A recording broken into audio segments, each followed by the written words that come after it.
খাল খনন কর্মসূচি অনেকে সমালোচনা করতে, কিন্তু আমি মাননীয় প্রধানমন্ত্রী তারেক রহমানের কার্যক্রমে স্বাগত জানাই। কারণ খাল খননের মাধ্যমে ইরি জমি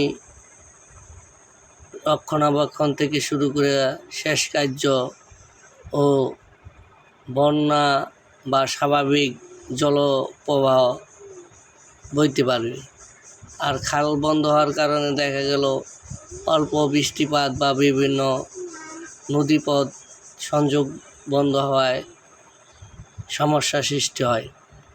খালের দুপারে যদি গাছ লাগানো যায় তাহলে সৌন্দর্য বৃদ্ধি হয়। পাশাপাশি বসার টেবিল সিস্টেম করলে, সেখানে দাবার কোট দিলে যুব সমাজ মাদকাসক্ত থেকে রক্ষা পাবে। তাই মাননীয় প্রধানমন্ত্রী তারেক রহমানকে অভিনন্দন জানাই, যাতে খাল খনন কর্মসূচি সঠিক এবং